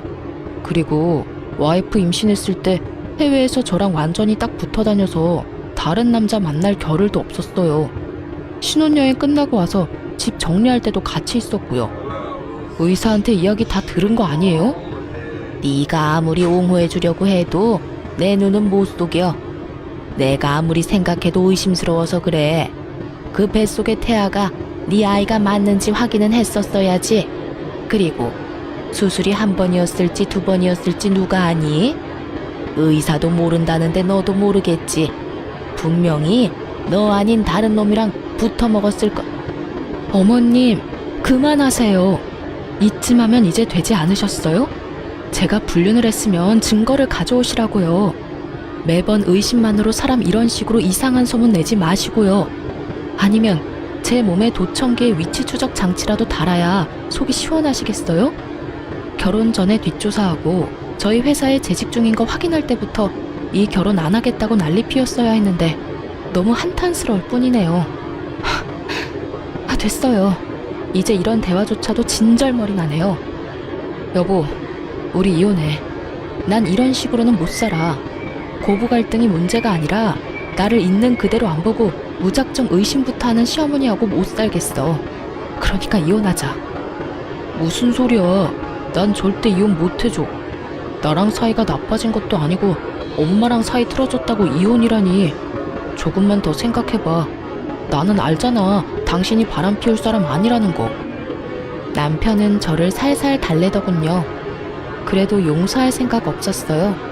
다음에 딱 한 번만 더 시모가 이런 일을 벌이면 당장이라도 이혼하겠다고 마음을 바짝 먹고 있었죠.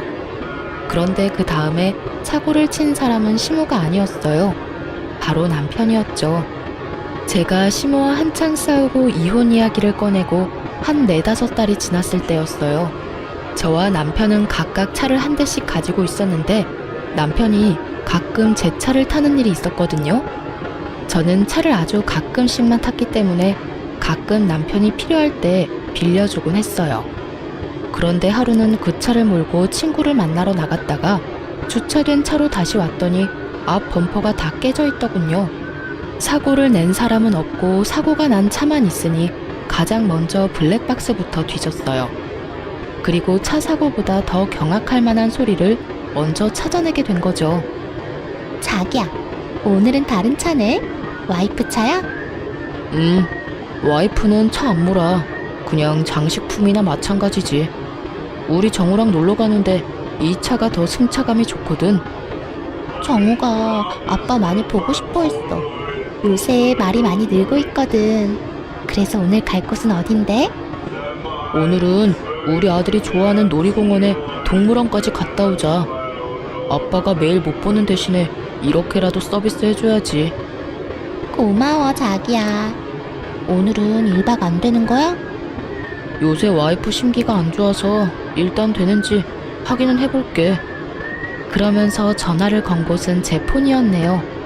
제 목소리가 스피커폰을 통해 블랙박스에 녹음됐어요. 저는 충격으로 정신이 얼얼한 상태였어요. 이 잡놈이 헤어져 달라는 제 요청도 묵살하더니 뒤로 아주 호박씨를 있는 대로 까고 있더라고요. 쥐새끼 마냥 숨어서 애까지 두고 있었다니 분노가 치솟았어요. 임신이 안 된다는 이유로 시모에게 걸레 취급받던 과거가 떠오르면서 상간녀 앞에서 본인을 아빠라고 칭하며 소꿉장난하듯 즐기는 남편놈을 보니 정말 눈에 뵈는 게 없어지더라고요. 이럴 거면 왜 이혼을 안 해준다고 하는 건지 이해가 안 됐어요. 저는 당장에 남편을 불러서 족치려다가 참았어요. 증거가 필요하다는 걸 알았거든요. 이놈이 저랑 헤어지지 않으려는 데에 모종의 이유가 있다면 저는 완벽한 증거를 모아서 이혼에 성공해야겠다 싶었어요.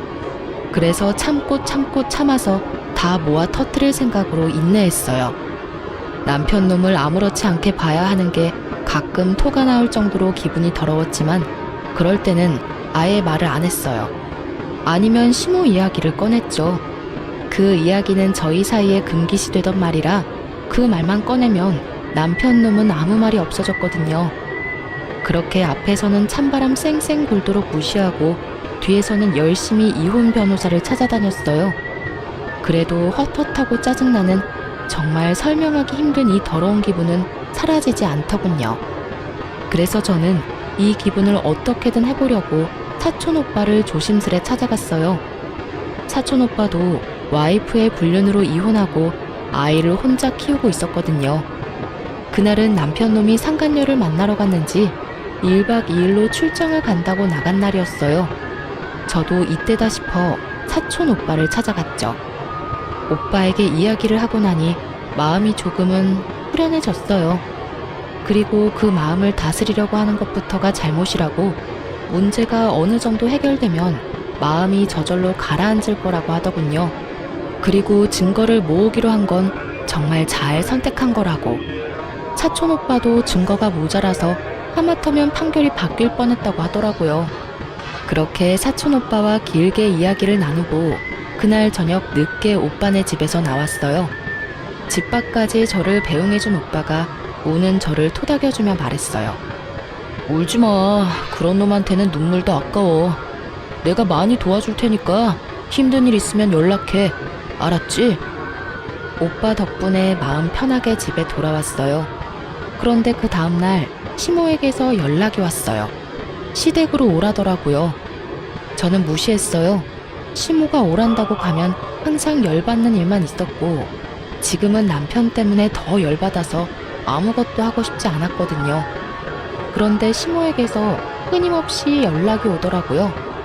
폰을 음소거를 했더니 그 다음에 무슨 일이 일어났는지 아세요? 시댁 식구들이 모조리 저희 집에 찾아왔더군요. 문부터 열라며 앞에서 난리를 치는 바람에 집으로 들였어요. 무슨 일이세요? 이 늦은 시간에. 말이 좋게 나올 리가 없었죠. 시모에게도 쌓인 게 많았지만 사과받은 적이 단 한 번도 없었고 남편 일 때문에도 좋은 소리가 나오지 않을 테니까요. 내가 너 그럴 줄 알았어. 어디 남편 출장 간 동안 남자를 만나? 내가 너 불륜 못 잡을 줄 알았지? 이래놓고 저번에 그렇게 억울한 척은 다 했니? 시모가 제 얼굴을 향해 사진을 몇 장 집어던지더군요. 기분 더러운 상황에 기름을 붓고 불까지 덧붙이는 시모를 보며 저는 팔랑팔랑 바닥에 떨어진 사진을 보고는 피식 웃었어요. 거기에는 저와 사촌 오빠가 집 앞 벤치에 앉아 저를 토닥여주는 장면이 고스란히 찍혀 있었거든요. 이 망할 할망구는 또 제 뒷조사를 하고 있었어요. 아니지, 이날만을 생각하며 틈틈이 뒷조사를 하고 있었겠죠. 지 자식이 어떤 꼴인지 알지도 못하면서 남의 허물만 열심히 찾아내려 기를 쓰고 애쓰는 모습이라니, 그 지독하고 어리석은 모습에 웃음이 안 나오는 게 더 웃긴 일이었죠. 웃어? 너 지금 웃었어? 뭐가 그렇게 웃겨? 너 잘 걸렸어. 있는 거 다 내놓고 몸뚱이만 내쫓길 줄 알아. 내가 아들 오면 이야기해서 너 내쫓을 테니까. 네네, 그러세요. 제발 이혼하게 해주세요. 네? 그렇게 이혼해달라고 여러 번 말했는데 남편이 절대로 이혼 안 해준다네요. 그러니까 제발 어머님이 아들한테 이혼하라고 말해주시라고요. 아시겠어요? 지금 이혼하고 싶은 사람이 누군데 제 앞에서 그딴 소리를 짓거리는 거예요. 이혼은 제가 이야기하고 싶은 거고요. 다 필요 없으니 남편 올 때까지 기다렸다가 어머님이 직접 설득하세요. 그리고 타이밍 좋게 남편이 집으로 들어오더군요. 집 안에 들어와서야 시부모와 신우를 보며 당황한 표정으로 말했어요. 다들 여기서 뭐하고 있어요? 예, 네 마누라 너 없는 동안 바람 피운 거 아니? 제발 이혼해라. 도대체 뭐가 좋다고 이렇게 이혼을 안 하는 거야? 너 정도면 충분히 괜찮은 여자 다시 만날 수 있어. 애도 없으니까 홀가분하잖아. 응? 시모의 말에 남편놈이 눈을 둥그렇게 뜨더니 갑자기 차분하게 말하더군요. 어머니, 저 이 사람하고 헤어질 생각 없어요. 다 용서하고 같이 살 거예요. 그러니까 앞으로 이렇게 와서 저희 부부 괴롭히지 마세요. 갑자기 귀신 씨나라 까먹는 소리하는 남편놈을 보며 제가 더 궁금해졌어요. 시모는 아예 개거품을 물고 넘어가고 있었죠. 왜 이혼을 안 한다는 거야? 네가 뭐가 모자라서? 이 엄마의 타서 죽는 걸 보고 싶어? 이런 여자를 어떻게 가족으로 놔둬? 어머니도 당신도 할 이야기 있으니 잘 들어줘. 사실은 내가 당신을 이렇게라도 용서하고 같이 살려는 이유는 하나야. 나 사실 오늘 병원 갔다 왔어. 저번 건강검진 결과가 안 좋아서 재검사하러 갔는데 간암 2기라고 해. 그래서 당신 용서하고 당신이 내 곁에 계속 있어줬으면 좋겠어. 아들, 그게 정말이야? 네가 왜 암에 걸려? 도대체 이게 다 무슨 일이냐? 그러니까 어머니, 저 이 사람하고 이혼 안 해요. 아니, 못 해요. 그래, 이혼은 안 되겠다. 아무리 악처라도 남편이 이렇게 아프면 수발 들어야지. 그리고 그렇게 해서 자기가 저지른 일 속죄하는 거고. 와, 그 순간 뒤통수 세게 맞은 기분이 들었어요. 정말로 펀치를 제대로 맞아서 뇌가 흔들리는 기분이랄까요? 이 미친놈은 저한테 수발 들라는 말을 하고 있더군요. 제 약점을 잡았다는 기분에 사로잡혀서 이 기회에 저를 부려먹으려는 생각으로 말만 자기 곁에 있으라는 거지. 이건 따지고 보면 옆에서 병수발 들라는 거랑 다를 바가 없잖아요. 상간녀랑 헤어진 것도 아니면서, 상간녀랑 사이에 애도 있으면서 고작 자기 몸 하나 건사하자고 저한테 용서 운운했다는 생각에 정말 머리부터 찬물을 뒤집어 쓴 것처럼 덜덜 떨리기 시작했어요.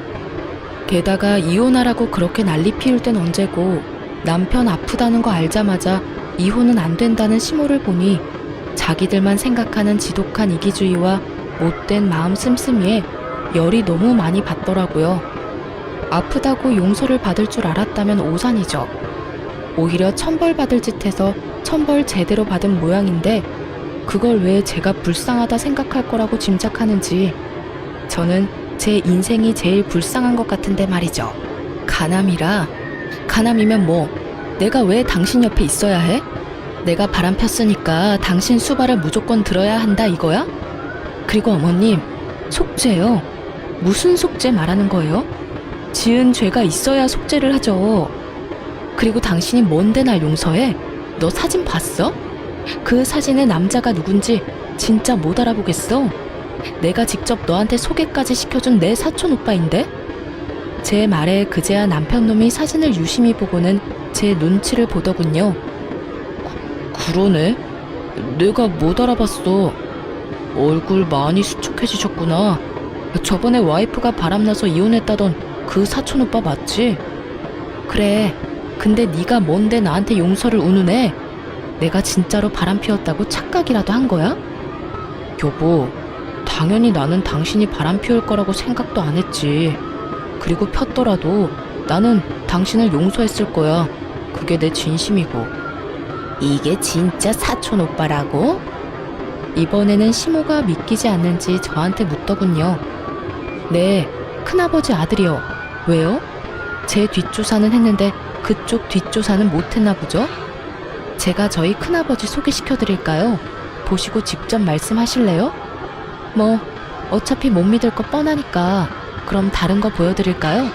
눈이 번쩍 뜰 만큼 좋은 건데. 저는 열받아서 가방에서 제가 모았던 증거들을 모조리 꺼내 거실에 패대기 치듯 뿌렸어요. 제 뒷조사할 시간에 아드님 뒷조사도 같이 하셨어야죠. 그러면 좋은 거 보셨을 텐데요. 보세요. 예쁜 상간녀랑 아이까지 낳고 오순도순 두 집 살림 차려서 살고 있잖아요. 이 아랫돌이 절조도 없는 바람둥이 새끼가. 제 말에 남편놈 얼굴이 완전 사색이 됐어요. 허옇게 질린 꼴이 참 통쾌했죠. 그런 주제에 뭐? 용서? 내 곁에 살고 싶어? 에라이 천하의 쓰레기 같은 인간아. 네가 빌어먹을 상간녀랑 헤어지지도 않았는데 내가 왜 수발을 들어? 간병인을 원하는 거면 고급 인력 공짜로 쓰려고 하지 말고 돈 주고 사람을 써. 불륜까지 저지르고 애까지 싸질러 놓은 놈이 지금 와이프한테 간암이라면서 수발 들라고 요구를 해? 너 같으면 해주겠냐? 여보, 이건 아니야. 나는 다 정리했고, 아니, 정리할 생각이고. 그제야 자기의 완벽한 계획에 금이 가기 시작한 걸 알게 된 남편놈이 저에게 헛소리를 실실 해대더군요. 정리를 할 생각이야? 그러면 나한테 간암 걸렸다 이야기하기 전에 정리부터 하지 그랬어. 여전히 잘 만나고 있는 주제에 정리를 할 생각이었다? 웃기지도 않네. 아니, 이 집 구석은 도대체가 다들 제정신인 사람이 없어? 시어머니라는 사람은 며느리 뒷조사하느라 혈안이 돼서 남의 사촌 오빠랑 찍힌 사진을 불륜이랍시고 난리를 피우질 않나. 남편이라는 작자는 상간녀의 혼외자 정리는 하나도 안 하고 지 간암 걸렸다고 병수발을 들라고 하질 않나. 뻔뻔하고 상식 없는 것도 유전이야? 야, 어떻게 이렇게 예의 없는 소리를 하는 거야? 이 불륜남이 사촌이라는 증거가 어딨어? 증거. 그놈의 증거 좀 그만 좀 찾으세요. 증거 100가지 보여줘도 믿을 생각은 하나도 없는 사람이 대체 증거는 왜 가져오라는 건데요? 다 필요 없고 법정에서 진짜인지 가짜인지는 판사랑 변호사들이 열심히 가려줄 테니까 거기서 확인하세요. 설마 판사 변호사도 못 믿는다는 건 아니겠죠? 그리고 이딴 식으로 가족들 불러 모아서 제욕하고 저를 불륜이나 일삼는 미친년으로 만들려고 한 것도 법정에서 모조리 다 따질 거니까 그렇게 알아요. 그래 봐야 네가 유책 배우자야. 이거 다 조작된 거지? 우리 아들 불륜도 조작이지? 증거가 아무리 많아도 믿지 않으려는 사람에게는 휴지 조각이나 다름없죠. 지 자식 불륜 소식은 또 철석같이 아니라니 더 할 말이 있나요? 특기 있으시잖아요, 뒷조사. 제 뒷조사하느라 아들 뒷조사는 한 적 없죠? 한번 해보세요. 이혼 전에 예비 며느리 뒷조사도 하셔야 되지 않아요? 그런데 한 가지는 알고 있으세요. 저는 이렇게 사람 많은 곳에서 저를 모욕한 어머님을 용서할 생각 없어요. 이혼 소송과는 별개로 명예훼손도 진행할 생각이거든요. 너 진짜 막 나가는구나. 어떻게 아픈 남편 앞에서 그런 말을 할 수가 있어? 네가 사람이니? 며느리면 며느리답게 굴어야지. 오늘 일은 내가 없던 일로 덮어주마. 그러니 네가 우리 아들 책임지고 병간호해. 싫은데요. 제가 왜요? 불륜이나 저지르는 정신 나간 놈을 왜 해? 몸 낫게 해주면 또 불륜이나 저지를 놈한테 대체 왜요? 어머님도 참 이기적이네요. 언제는 이혼하라면서요. 그래놓고 이제 와서 아들 수발 들 사람 없다고 지금 저더러 수발 들라고 하는 모양인데 그렇게 할 생각 없습니다. 그러니까 딴 사람 알아보세요. 저기 있네요. 병수발 들어줄 상간녀가 떡하니 있는데 뭐가 문제예요? 제 말이 끝나기가 무섭게 시모를 제외한 가족들이 제게 미안하다며 사과를 하더군요. 며느라가 됐어. 너무 흥분하지 말고 우리가 잘못했다. 이번에도 안 사람한테 휘둘려서 이렇게 됐어. 내가 사과하마. 그러니 이혼은 없던 일로 하고 우리 아들 곁을 지켜주면. 그래요 언니. 오빠가 아무리 그래도 암에 걸렸는데 언니가 외면하면. 엄마가 원래 그렇게 의심이 많은 사람인 건 알잖아요. 그러니까 그러려니 하고. 지금 남의 일이라고 이렇게 쉽게 말씀하시는 거예요? 사과하지 마세요. 전 사과 들을 생각 없으니까. 그리고 정작 사과해야 할 사람은 사과 안 하고 있잖아요. 저는 이혼하고 이 집과 아이의 모든 인연을 끊고 싶어요. 그래야 속이 편하지. 대체 내가 왜 이런 꼴을 당해야 하는 건데? 당신이 대답해봐. 너 이러려고 나랑 결혼하자고 했어? 어? 내가 그때 우리 회사에 재직증명 전화 왔을 때 그만뒀어야 했어. 너처럼 아랫돌이 가벼운 병약한 인간이 뭐라고. 내가 내 인생을 걸고 도박을 왜 했는지 모르겠어, 이 나쁜 놈아. 상간녀한테 가서 간암 이야기하고 병간호 받아. 여보, 제발 이성적으로 생각해. 그 여자는 정리한다니까. 그럼 내 눈앞에서 해봐. 지금 당장. 남편이 지금 당장 상간녀와 헤어진다고 제가 남편과 이혼을 안 할 건 아니었어요. 어차피 제 이혼의 가장 큰 축은 시모의 의심병 때문이니까요. 그런데 남편놈이 전화도 하지 않고 머뭇거리는 모습을 보니 더 열이 받더라고요. 신용이라도 해야 할 거 아니냐고요. 이래놓고 정리를 하겠다니. 저는 코웃음을 치며 말했죠. 파라, 너 하는 꼴 보니 상간녀는 포기 못하겠다 이거네. 알았어. 당신 마음 잘 알았으니 거기 가서 수발도 들어. 알겠냐 이 버러지 같은 인간아? 그렇게 말하고 사람들을 뿌리친 뒤 저는 집으로 돌아왔어요. 서로 반반 부담한 집은 결국 팔아서 반반 나누게 됐고 남편놈과 시모는 제게 위자료까지 지불해야 했죠. 남편은 당연히 유책 배우자였고 제가 모은 수많은 불륜 증거 때문에 결국 불륜을 인정해야 했어요. 그리고 제가 불륜을 저질렀다는 어이없는 주장을 하던 시모에겐 결국 탓존 오빠의 존재가 확실시되며 불륜으로 볼 수 없다는 판결까지 받았던 거죠. 그리고 저는 한술 더 떠서 시모에게도 위자료 청구했어요. 결혼 기간 내내 제 뒷조사를 하고 많은 사람 앞에서 저를 걸레 같은 년으로 만들어준 덕분에 저는 시댁으로부터도 위자료를 받을 수 있게 됐죠. 이혼 판결은 이렇듯 저에게 유리하게 해결됐어요. 저는 그 팔아버린 집에서 애초에 나와 작은 방을 전세로 얻었어요. 그런데 남편놈이 여전히 상간녀랑 잘 지내는 것 같더라고요. 아무리 생각해도 남편놈이 자기 아프다는 이야기를 상간녀에게 안 한 것 같았어요. 저번에도 제 앞에서 헤어지라고 했는데 안 헤어진 거 보면 아프다고 스스로 이야기할 수 없었겠죠. 누가 결혼도 안 했는데 병수발부터 들고 싶겠냐고요. 그렇게 의심하던 차에 상간녀가 자기 카톡 프로필 사진에 두 사람이 결혼식장을 알아보러 다니는 사진을 올렸더라고요. 그래서 옳다구나 싶어서 상간녀에게 전화를 걸었죠. 축하해요. 결혼하시나 보네요. 참 대단하네요. 간암 걸린 남자 뒤치다꺼리도 마다하지 않는 희생 정신인가요? 지금 무슨 말 하시는 거예요? 당신이 주워간 쓰레기 간암 걸렸다고요. 저한테 들러붙어서 이혼 못 해준다는 거 겨우 떼어냈죠. 불륜남 데리고 사는 것도 역겨운데 그놈 수발 들어야 한다니까 앞날이 아주 지옥이더라고요. 그래서 수단과 방법을 안 가리고 이혼했고요. 그런데 그런 물건도 좋다고 가져가는 사람이 있어서 신기해서 연락해 봤네요. 잘 어울려요. 쓰레기 줍는 싱글맘이랑 하자 있는 쓰레기. 오래오래 잘 살아야 돼요. 아, 이 말은 진심이에요. 또 어떤 불쌍한 여자가 하자 있는 쓰레기를 가져갈까봐 심히 걱정되거든요.